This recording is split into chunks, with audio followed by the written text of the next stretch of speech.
এবছরের এটাই হয়তো আমার শেষ ভিডিও, তাও আবার এই বাড়িতে। কারণ কেন জানেন? কারণ এই বাড়ি ছেড়ে আমি কালকেই চলে যাব।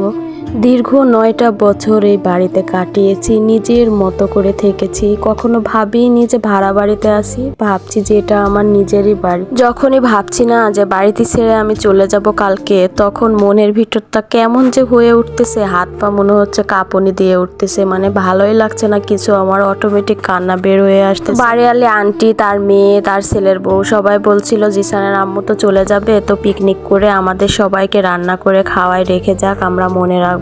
তো এই জন্য আর কি চাল আর ডিম তোলা হয়েছে, আজকে খিচুড়ি রান্না হবে। বারবার শুধু এই বাড়িটির দিকেই তাকিয়েছিলাম যে এই বাড়িটি ছেড়ে আমাকে চলে যেতে হবে, চলে যেতে মন না চাইলেও যেতে হবে। কি করব বলেন তো, বাধ্য আমি। এই মরিচ গাছ, এই ছাদ, এই বাড়ি সব কিছু ছেড়ে, এই মানুষ সব কিছু ছেড়ে চলে যেতে হবে। আসলে এখানকার মানুষের সাথে মিশতে মিশতে এতটা আন্তরিকতা হয়ে গেছে, কখনো ভাবিনি যে এরা আমার পর। সব সময় মনে হয়েছে সব থেকে আপন এরা আমার, সব থেকে কাছের এরা আমার। এদেরকে ছেড়ে কখনো আমি যেতেই পারি না। ভাবছিলাম যে হয়তো এখান থেকেই দেশে চলে যাব একবারে। এই ঢাকাতে এই বাড়ি থেকে যে আর একটা বাড়িতে যাওয়া লাগবে সেটা কখনোই ভাবি নাই। এতটা খারাপ লাগছে বলে বোঝাতে পারবো না, অটোমেটিক কান্না চলে আসতেছে। আমি কারোর সাথে কথাই বলতে পারতেছি না, এজন্য কারোর সাথে দেখাও করি না।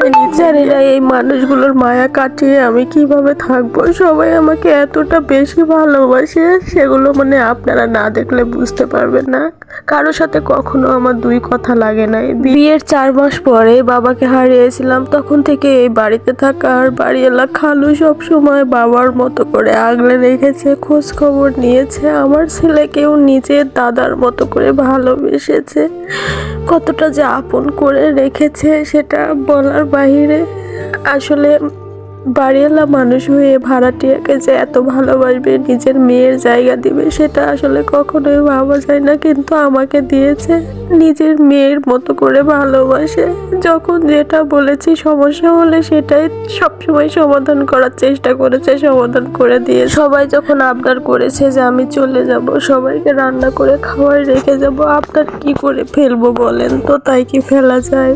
তাই তো এখানে ছাদের উপর বসে সব কাটাকাটি শুরু করে দিয়েছি যে না, চলে তো যাবো, রান্না টান্না করে খাওয়াই রেখে যায়। হয়তো মন চাইলেও আর কখনো এসে ওইভাবে থাকতে পারবো না তাদের সাথে। এই বছরের এটাই আমার শেষ ভিডিও এই বাড়িতে। হয়তো এরকম করে আর ভিডিও বানানো হবে না এই বাড়িতে। সব কিছু কাটাকাটি শেষ হয়ে গেছে, এখন প্রায় সন্ধ্যাও হয়ে গেছে। তো আমি চাল ধুতে নিচে চলে যাচ্ছি। চাল ধুয়ে এসে সুন্দর করে রান্না করে সবাইকে ভাগ বাটোয়ারা করে দিই। সবাই মিলে পিকনিক করা, অনেক এলাকায় ঝোলাভাতি, বনভোজন, আরো অনেক কিছুই বলে। এগুলো করার কিন্তু আনন্দটাই অন্যরকম। একসঙ্গে রান্না করে একসঙ্গে ভাগ বাটোয়ারা খাওয়া অনেক মজা লাগে। যদিও বা অনেক মজা লাগে, অনেক আনন্দ লাগে, কিন্তু আমার ভিতরে কেন জানি না আজকে আনন্দ নাই, শুধু কেন জানি বুক ফেটে কান্না আসছিল আর খুবই খারাপ লাগছিল, কিন্তু কাউকে বুঝতে দিই নাই। ওই বারবার যখন মনে হচ্ছিল আমি এই বাড়িটি ছেড়ে চলে যাব, তখনই মনে হচ্ছিল আমার হাত পা কাঁপুনি দিয়ে উঠছিল, কাঁপা শুরু হয়ে যাচ্ছিল। আর এই কান্নার ভয়ে, কষ্টের ভয়ে আমি নিচে গিয়ে কারোর সাথে দেখা করতেও পারছি না, আমার এতটা খারাপ লাগছিল।